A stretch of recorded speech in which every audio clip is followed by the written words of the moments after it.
इसने पूरी दुनिया को लिटरली लैब रैट बना के रख दिया है। तो तुमने सुना ही होगा कि ये लोग सूरज को डिम करना चाहते हैं, बट इस चीज की पूरी नॉलेज तुम्हें कोई नहीं दे। भाई बिल गेट्स ने सारी दुनिया को खतरे में डाल दिया, फिर भी किसी की आवाज नहीं निकली। अब देखो ना, बिल गेट्स ने वर्ल्ड के काफी सारे नेशंस में सोलर जियो इंजीनियरिंग के नाम पर आर्टिफिशियल क्लाउड बनाए, जिसने सन की किरणों को ब्लॉक कर दिया और सारी धरती का टेम्परेचर कम हो गया है। यूके में एक एक्सपेरिमेंट किया जा रहा है जहाँ पे स्काई में रिफ्लेक्टिव पार्टिकल स्प्रे किया जाएंगे ताकि सनलाइट को डिम करके उसे रिफ्लेक्ट किया जा सके और अर्थ का टेम्परेचर सो कॉल्ड ठंडा रखा जा सके। क्या बिल गेट्स सूरज की रोशनी और हीट को कम करके दुनिया भर के मौसमों को कंट्रोल करने वाला है? जरा ये वीडियो देखें जिसके अंदर ये बताया जा रहा है कि प्लेन के जरिए आसमान के अंदर कुछ नामालूम केमिकल छोड़े जा रहे हैं, जिसकी वजह से एक ब्लैंकेट नुमा पैटर्न आसमान के अंदर बन रहा है और किसी को नहीं पता कि ये क्या है। और इसी तरह की बहुत सारी र्यूमर्स सोशल मीडिया पर डिस्कस हो रही हैं और लोगों का मानना है कि हालिया मानसून की तूफानी बारिशें, ओले पड़ना और फिर अचानक से शदीद गर्मी होना, मौसमों का अचानक से इनस्टेबल हो जाना दरअसल इन्हीं तजर्बात का नतीजा है जिनको दुनिया से छुपाया जा रहा है, क्योंकि बिल गेट्स से खुफिया एक्सपेरिमेंट को फंड कर रहा है जिसके अंदर सूरज की रोशनी को कम करके जहां दिल करे मौसमों को अपनी मर्जी से कंट्रोल करना इसका मकसद है। और वो इस मंसूबे को कहता है सोलर जियो इंजीनियरिंग। और आपको बताता चलूं कि ये बात वाकई सच भी है, लेकिन ये पूरा सच नहीं है और आधा सच पूरे झूठ से ज्यादा खतरनाक होता है। आइए जरा इस वीडियो के अंदर इन दावों की हकीकत जानने की कोशिश करते हैं और ये भी देखते हैं कि इन अचानक से बदलते मौसमों की और इनकी शिद्दत की आखिर वजह क्या है। देखें, बिल गेट्स ने खुद कोई सूरज को डिम करने का तजर्बा नहीं किया, बल्कि इसने एक रिसर्च प्रोजेक्ट को फंड किया है जिसका ताल्लुक एक साइंसी आइडिया से है जिसको कहते हैं सोलर जियो इंजीनियरिंग।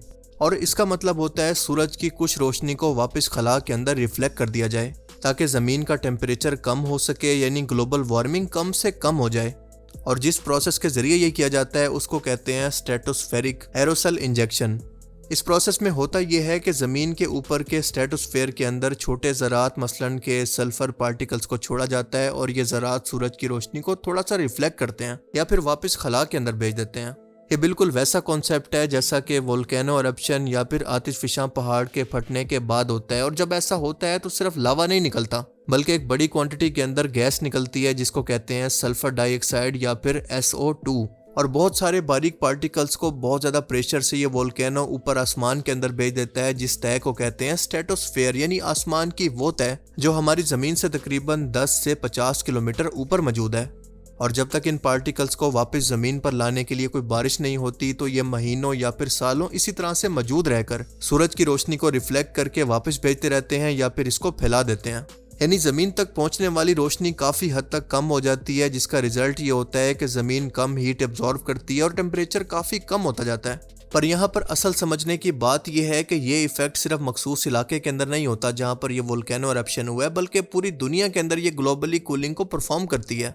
मिसाल के तौर पर साल 1991 के अंदर फिलीपींस के माउंट पिटाबो इरप्शन के बाद दुनिया का एवरेज टेम्परेचर तकरीबन 0.5 डिग्री तक कम हो गया था। और ये असर सिर्फ 1-2 दिन बाकी नहीं रहा बल्कि तकरीबन 1 से 2 साल तक बाकी रहा। और सोलर जियो इंजीनियरिंग भी इसी कॉन्सेप्ट पर काम करती है ताकि सूरज की रोशनी को हीट को कम कर सके। और इसको करने का भी बज़ाहिर मकसद ये था कि ग्लोबल वार्मिंग को स्लो किया जा सके या फिर कम किया जा सके। और इसी मकसद के लिए बिल गेट्स ने भी अमेरिका की हार्वर्ड यूनिवर्सिटी की इस रिसर्च के लिए फंडिंग की थी और ये एक छोटा सा एक्सपेरिमेंट था सिर्फ डाटा कलेक्ट करने के लिए। इस एक्सपेरिमेंट को डेविड केथ नामी क्लाइमेट साइंटिस्ट ने लीड किया था और इसका मकसद ये देखना था कि एरोसल्स पार्टिकल्स फिजा के अंदर कैसे बिहेव करते हैं ताकि फ्यूचर के अंदर क्लाइमेट चेंज को समझा जा सके। और बिल गेट्स ने सिर्फ आज से नहीं बल्कि 2007 के बाद से जियो इंजीनियरिंग रिसर्च को फंड किया है और कुछ रिपोर्ट्स के मुताबिक अब तक वो तकरीबन $4.5 मिलियन इस पर खर्च कर चुका है। और ये एक्सपेरिमेंट हुआ कुछ यूँ था कि एक बड़े बलून को तकरीबन 20 किलोमीटर ऊपर भेजा गया और इससे सिर्फ 2 किलोग्राम यानी तकरीबन 4.4 पाउंड्स चाक जैसे पाउडर को हवा के अंदर छोड़ा गया और फिर सेंसर से इनको ऑब्जर्व किया गया। अब सवाल ये पैदा होता है कि ये एक्सपेरिमेंट इतना कंट्रोवर्शियल या फिर मुतनाज़ा कैसे बना। दरअसल हुआ कुछ यूँ था कि स्वीडन के अंदर जहाँ पर ये टेस्ट हो रहे थे वहाँ पर इंडिजिनस ग्रुप कम्युनिटी रहती है जिसका नाम है सामी कम्युनिटी। उसने ना सिर्फ इस एक्सपेरिमेंट की खूब मुखालफत की बल्कि ये तक कहा कि ये मौसम के साथ कुदरत के साथ छेड़छाड़ है जिसके असरात पूरी दुनिया को भुगतने पड़ सकते हैं, क्योंकि आज ये छोटा सा तजर्बा कल पूरी दुनिया पर मौसमों को कंट्रोल करने के लिए इस्तेमाल हो सकता है। उन्होंने बिल गेट्स से सवाल किए कि क्या इंसान को क्लाइमेट कंट्रोल करना चाहिए। अगर इस एक्सपेरिमेंट के दौरान कोई गलती होती है या फिर कोई नुकसान होता है तो कौन इसकी जिम्मेदारी लेगा? लेट्स सपोज अगर ये टेक्नोलॉजी कामयाब हो जाती है तो सवाल ये है कि क्या अमीर मुल्क इसका फ़ायदा नहीं उठाएंगे गरीबों का इस्तेसाल करने के लिए? क्या इसको कंट्रोल करने के लिए कोई इंटरनेशनल लॉ, कोई कानून मौजूद है? उनका कहना था कि ये एक्सपेरिमेंट बहुत ही रिस्की हैं क्योंकि इसकी वजह से बारिशें बदल सकती हैं, ड्रॉट हो सकते हैं, ओजोन लेयर मुतासिर हो सकती है और इसी वजह से मार्च 2024 के अंदर इसी एहतजाज और प्रेशर की वजह से इस प्रोजेक्ट को ऑफिशियली तौर पर कैंसिल कर दिया गया। पर सच ये है कि ये आइडिया अभी तक ख़त्म नहीं हुआ और आप बहुत जल्द ये देखेंगे कि ना सिर्फ ये लोग मुस्तकबिल के अंदर ये टेक्नोलॉजी हासिल कर लेंगे बल्कि इसको अपने मसीहा दज्जाल के हवाले भी करेंगे, जिसके पास मौसमों यानी बारिश, कहत, फसलों का सबका कंट्रोल होगा क्योंकि इसके पास मौसमों को, रोशनी को कंट्रोल करने की तमाम ताकत मौजूद होगी क्योंकि ये तमाम मौसमों का साइकिल दरअसल सूरज की रोशनी पर ही डिपेंड करता है। लेकिन जहाँ तक अभी की बात है तो अब तक इनके पास कोई इस तरह की टेक्नोलॉजी मौजूद नहीं है जो कि मौसमों के साथ छेड़छाड़ कर सके। और जहाँ तक इस वक्त मौसमों के ख़राब पैटर्न और शदीद होने की बात है तो इंडस्ट्रियल रेवोल्यूशन, ग्लोबल वार्मिंग और हमारे अपने अमाल इसका नतीजा है। और आपको याद होगा कि एग्जैक्ट 1 साल पहले पाकिस्तान के शहर इस्लामाबाद के अंदर पूरी गोल्फ बॉल जितने ओले पड़े थे और ये इस इलाके की हिस्ट्री के अंदर पहली बार हुआ था। और मैंने तभी प्रिडिक्ट कर दिया था कि ग्लोबल वार्मिंग का ये रिस्क हर आने वाले साल के अंदर शदीद होता जाएगा, मौसम अनप्रिडिक्टेबल हो जाएंगे। और आप देखेंगे कि इस साल जो शदीद गर्मी पड़ेगी वो नाकाबिले बर्दाश्त होगी क्योंकि दुनिया मिलकर इसको एक सीरियस इशू के तौर पर डिस्कस करने की बजाय आपसी जंगों के अंदर मसरूफ है, जबकि दूसरी तरफ एनवायरनमेंट तबाह हो रहा है। पिछले साल की तरह इस साल भी होने वाली अनप्रिडिक्टेबल जालाबारी को मैंने इस वीडियो के अंदर एक्सप्लेन कर दिया था, जिसको आप दोबारा सुन सकते हैं। बाकी आप इस वीडियो के बारे में क्या सोचते हैं, अपनी कीमती राय का इजहार कमेंट सेक्शन में ज़रूर कीजिएगा। Thanks for watching this video. अल्लाह हाफिज़। सबसे पहले ये जान लें कि यालाबारी होती क्या है। हेलस्टॉर्म या यालाबारी एक कुदरती प्रोसेस है जिसके अंदर आसमान से बर्फ़ के सख्त और गोल गोल टुकड़े ज़मीन पर गिरते हैं और ये बर्फ़ के टुकड़े याला कहलाते हैं।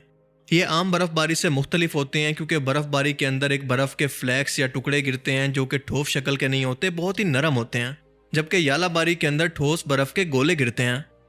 अब सबसे अहम सवाल यह है कि इतने बड़े ठोस बर्फ़ के गोले आखिर आसमान में बनते कैसे हैं? बादलों के अंदर ऐसा कौन सा कुदरती फ्रीजर मौजूद है जो कि इनको इस हद तक जमा कर रखता है? अब इसका जवाब है कि गर्मी और नमी से। Let me explain.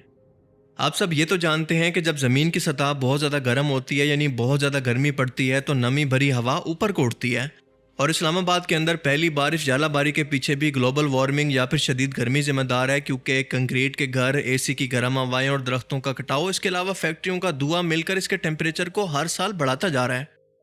दिन के वक्त जब सूरज की रोशनी ज़मीन को गर्म करती है, ख़ास तौर पर जब गर्मी का मौसम हो या फिर सूरज की तपिश बहुत ज़्यादा हो, तो ये गर्म हवा हल्की होती है, इसीलिए ऊपर को उठती है। मिसाल के तौर पर इस गुब्बारे की मिसाल ले लें, इसके अंदर भी गर्म हवा होती है जो कि इंसानों को भी उठाकर ऊपर ले जा सकती है। और सोने पर सुहागा, अगर इस गर्म हवा के साथ इसके अंदर मौजूद बुखारात या फिर वाटर वेपर्स भी मौजूद हों तो ये भी हवा के साथ गर्म होकर ऊपर को उठते हैं और ये गर्म और नमी वाली हवा ऊपर जाकर ठंडी हो जाती है और इसके बाद गहरे और ऊंचे बादल बनते हैं जो कि तूफ़ानी होते हैं। इनको कहते हैं कोमोलोनिम्बस।